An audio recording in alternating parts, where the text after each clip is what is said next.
neidentificēju sevi ar sievieti, bet es arī nevarētu teikt, ka es esmu vīrietis, jo tomēr man ir šis bioloģiskais ķermenis.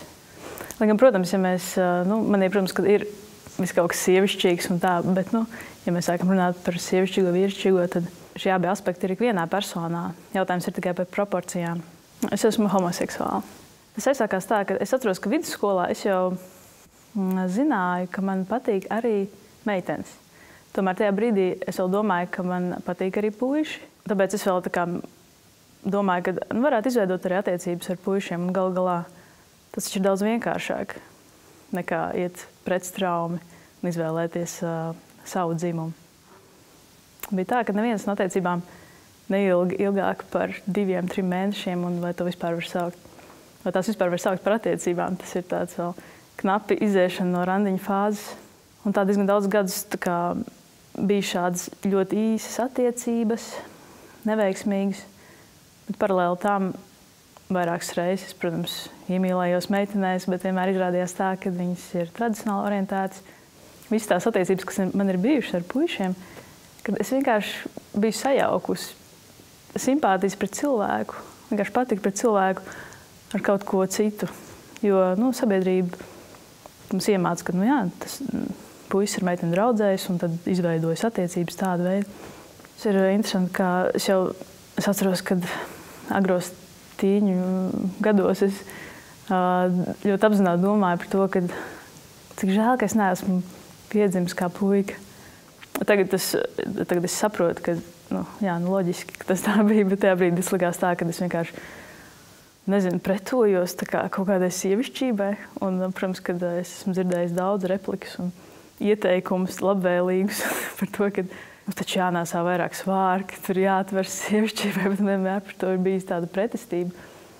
Un tagad es saprotu, ka, protams, tāpēc, ka es jau neesmu sieviete, bet es vienlaiks arī neesmu vīrietis. Un tāpēc es nevēlos sevi tā nodefinēt. Tu esi brīvs, nav mums obligāti sevi jāieliek kaut kādos rāmjos. Man vispār nebija laiks vajadzīgs, lai pieņemtu sevi, jo tas automātiski notika tajā brīdī, kad es to sapratu, tas bija milzīgs atvieglojums. Es īstenībā ļoti labi jūtos savā ķermenī, un es nevēlos neko mainīt. Un, nekad nav bijis tā, ka man kaut kas nepatikt.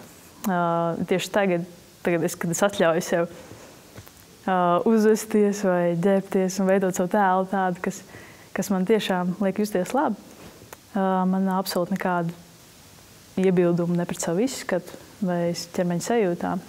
Ar to viss kārtībā. Lai gan pastos spogulī, izstās smuki.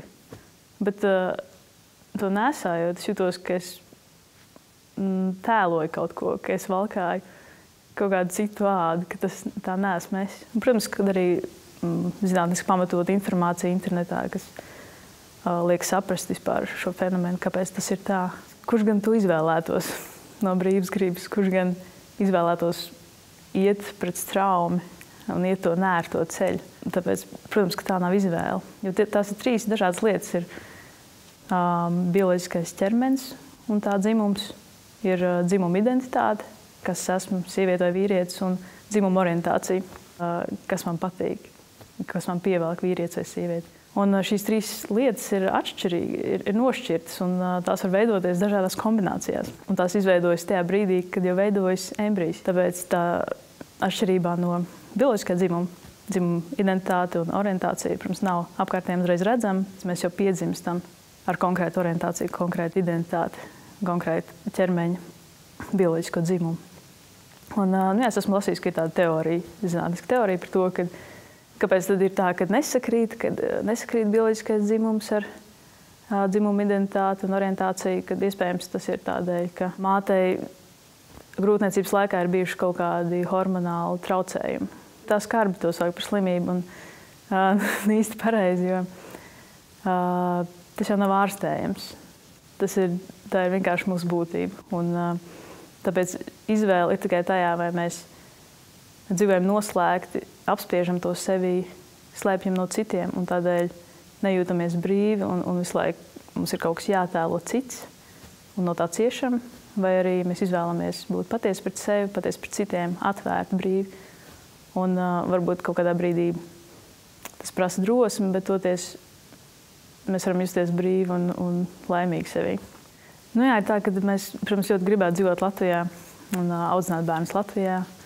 Bet, protams, šobrīd no juridiskās puses tas ir apgrūtinoši. Tās tiesības nav tā aizsargātas kā tradicionāliem pāriem un tradicionāli pāru bērniem. Tāpēc tas ir tāds šķērslis un apgrūtinājums. Un ir liela cerība, ka tomēr tiks pieņemts kopdzīves likums, kas vēlāk varbūt pat novedīs līdz laulības reģistrācijai. Taču tas jau ir tālie nākotnes sapņi. Ja kaut kas ar mani notiek, es nokļūstu slimnīcā, tad, vai otrādāk ar manu partneri kaut kas notiek, tad mēs kā neskaitāmies viena otrai nekas. Mēs nevarētu pieņemt lēmumus vienu par otru, lai gan mēs esam vistuvākie cilvēki. Tā no mums, kur nedzemdēs, viņai faktiski nav nekāda tiesība, nekādas saiknes juridiskas ar šo bērnu. Protams, ka var izveidot pie notārāli apstiprināts dažādas dokumentus un pilnvaras, taču tas nav tik vienkārši. Tas prasa gan finanšu līdzekļus, gan iet un kārtot šīs lietas, un tāpēc tas, protams, nav vienlīdzīgi ar tradicionāliem pāriem. Ko es gribētu redzēt, kas ir Latvijā pēc 5 gadiem. Un tas, protams, noteikti ir pieņems kopdzīves likums, un mēs te varam justies droši un labi, un ka mums nav vajadzīga speciāla uzmanība, bet vienkārši tās pašas tiesības, kas jebkuram citam pārim, jebkurai citai ģimenei. Iespējams, kaut kādā daļā sabiedrības notiek kaut kāda radikalizācija. Un ir atsevišķas politiskās partijas, kuras izteikti nostājas pret jebkādu šo jautājumu izskatīšanu. Un, ja gadījumā šīs partijas iegūst aizvien vairāk vāru Latvijā, un ja tiek pieņemt pat kaut kādi lēmumi, kas šo attīstību pat atvirza atpakaļ, tad var sanākt tā, ka mēs neredzam šeit vairāk iespēju dzīvot un veidot ģimeni. Jo, lai gan, protams, mēs ļoti gribam dzīvot Latvijā, mums te ir draugi, ģimene, māja. Gadījumā, ja mūsu tiesības tiek stipri ierobežotas, ja mūsu bērni nevar justies aizsargāti droši, tad var tikt pieņemts tāds lēmums, kad te arī vairs nedzīvot. Jo vairāk cilvēki par to runās, pirmkārt, jo vairāk sabiedrība to pieņems, un tad arī vairs nebūs būs mazāk aizspriedumu, un nebūs kaut kāda riska, ka varētu zaudēt darbu vai nedabūt darbu. Tāpēc es domāju, ka mums savā ziņā ir jāturpina tas ceļš un ir nedaudz jāpārkāp tās bailes individuālās.